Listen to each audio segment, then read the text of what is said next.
Lions TV, we are sponsored by Regal Elevators and Lifts Consultants Limited, a company that is owned and operated by a Millwall fan, just like every single one of the sponsors that you can see on the screen right now. If you are going to do a bit of business in the chaos, the madness, bruv, that is 2020, then please keep it in the Millwall family by checking out all of our sponsors' website links in the description below on the subject and the basis of keeping it in the Millwall family. Today, No One Likes Us Clothing did a deal with the Millwall Lionesses / the Millwall Supporters Club. I don't have to say the wrong things. But yeah, basically, if you don't know what No One Likes Us Clothing is, you should do by now. Oh, I actually haven't got it on today. Very poor branding on a day like today, a big announcement. But they're all in the wash. So basically, just over a year ago, Martin came to me, a Millwall fan from Leicester who I didn't know, asked me if I'd be interested in doing a Millwall clothing range. I had said no a couple of times, but eventually he persisted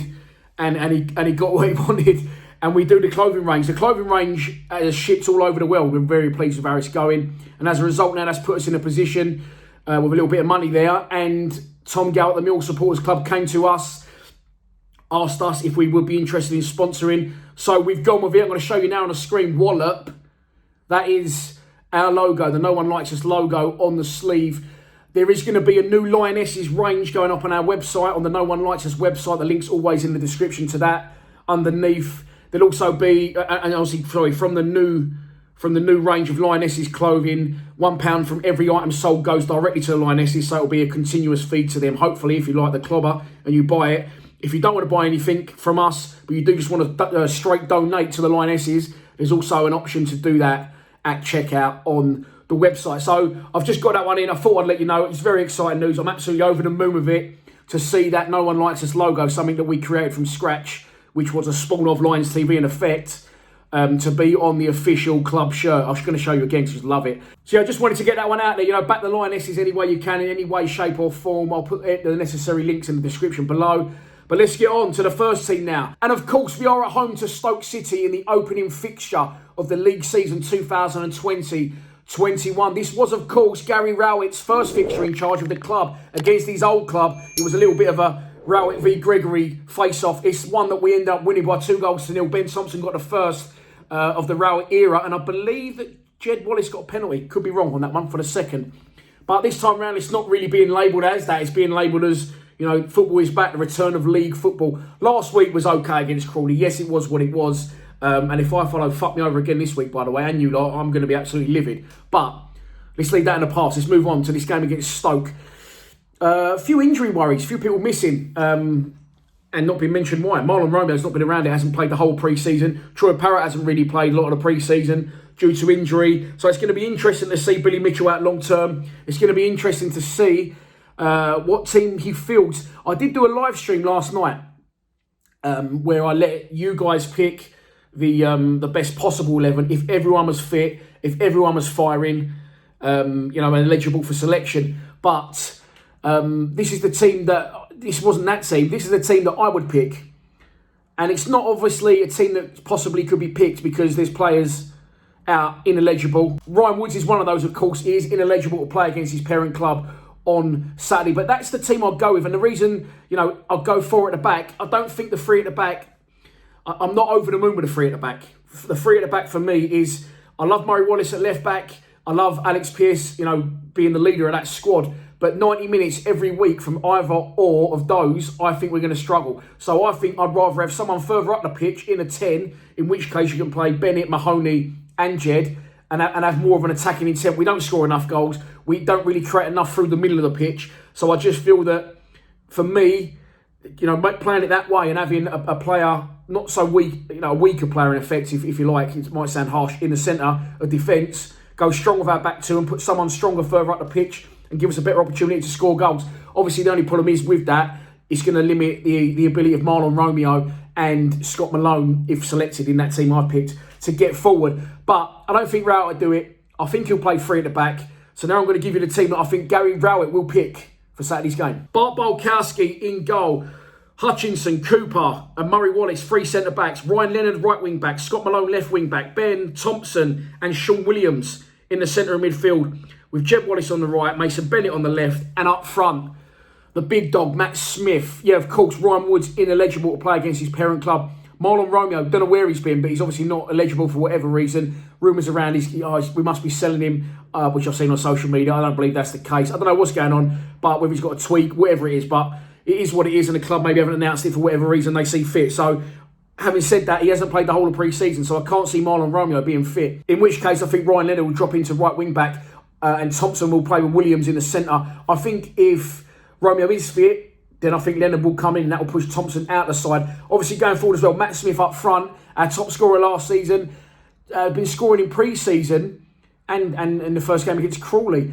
I don't know what it is with Matt Smith, and I don't think I'm alone with it. Maybe we're being too harsh on him as a fan base because he's our top scorer last season, and he's been scoring goals, but still people seem to want Parrott in before him, and Parrott's unproven. And I am one of those people, so maybe it's wrong. We're all excited to see what Parrott's got, yes, but he's unproven in the Championship. Matt Smith, regardless of his, how he plays, how well he plays in games, he does score goals, and that is all I really want from my centre forward. So again, even if Parrott is fit, I don't think he'll start because it's going to be too much too soon. I think Gary Rowett will want to use him wisely, want to break him into the team slowly. Unfortunately for some of you, that's not what you're going to want to hear, and probably me either. But young player, he won't get thrown in at the deep end. I doubt very, very much. The only other players there that I think could differ is this Bennett Mahoney saga. Now, I love them both, and I've said that numerous times.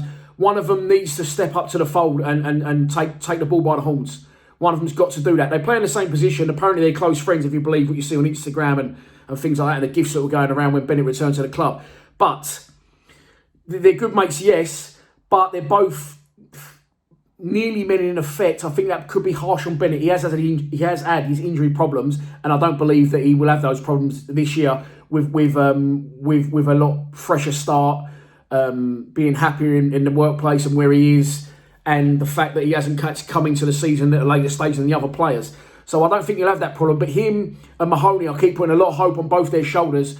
Bennett showed it in glimpses, as has Mahoney, but one of them's got to step up to the fold now and take the balls by the horn, because the balls by the horn? The ball by the horns. Well, the saying is what it is. Maybe I've got it wrong.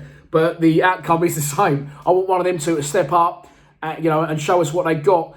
And again, that's why I'd like to play a 10 and play 3 in behind and 1 and 4 at the back, because I just think going forward, those 3 could be the key to us having a very successful season. During the video last night, I did a poll where I let you choose Mahoney or Mason Bennett. Surprisingly to me, 25 votes for Mahoney and 19 for Bennett means that Mahoney got in the team virtually, not realistically, in front of Mason Bennett, which it is harsh on Bennett, I think, yes, because he has scored goals and done well in a short amount of games he's played.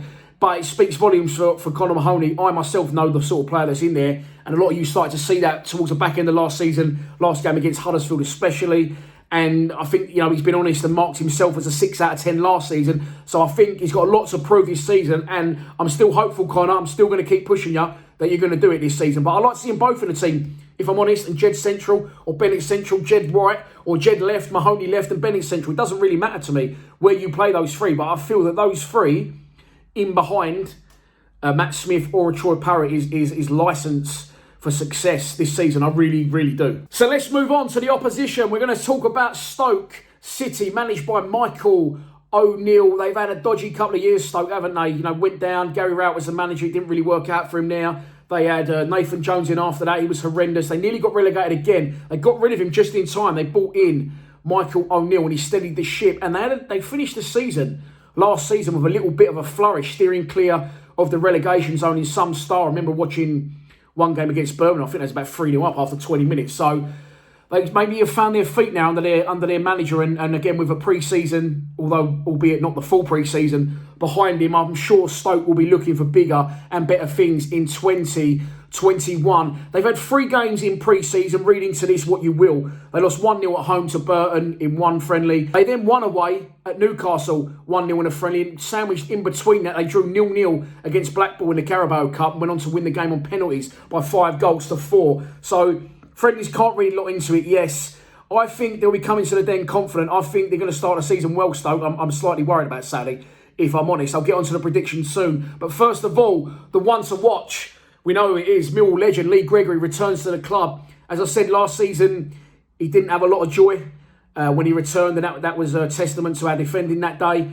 And let's hope he doesn't come back and do the business this time round either. I'll be honest, I didn't really look for one to watch. I just wanted an excuse to show a picture of my boy, and here he is with Steve Morrison, one of my favourite pictures of him ever. Might put that one above my bed. But listen, he's a Stoke player now, so fuck you just for 24 hours, Gregors, on Saturday, and don't come back and do any damage against us, please. But he's the one to watch this Saturday as he returns to the den. So this is your pre-match prediction, and here we go. I last season used to do predictions on a whim. Never used to really think about them. I used to just roll the cameras and just used to go with a prediction, which isn't very good, but sometimes my head is ruled by my heart. So what I'm going to do this season is I'm going to have a good think about them and try and give you a sensible prediction, whether I think it's a win, a loss, or a draw. I do get accused sometimes of being too positive and always going for a Millwall win. I do think we're going to have a good season. However, I don't think we're going to get off to a good start, and I'm going to go for a 2-1 Stoke win, unfortunately. I think we haven't showed great potential during pre-season. I think that people like Bennett, people like Mahoney, I think they need more games under their belt. A run of games, you know, if Romeo comes back, he's going to be cold. We are obviously without Ryan Woods as well, and possibly Troy Parrott. So, unfortunately, I think we're going to have a strong season, but I am going for a 2-1 Stoke win. I hope I'm wrong, and I hope to fuck that I follow works.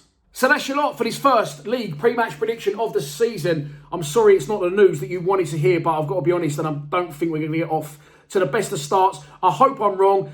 Go over and check out, by the way, the fan score predictions from the other boys at Lions TV. It's good to have them back on board. Brilliant, love them, and I've missed them all. But they are there now, ready with their predictions. If you watch this video, go straight over and watch their one, because it's gone out exactly the same time. And if you think you know what the score is going to be, don't be shy, put it in the comments below. All that's left for me to say is I will see you after the game on Saturday for some post-match coverage, some fan cams and the like. Let's get the season off to a flyer, boys. Please subscribe to Lions TV. Come on, you Lions.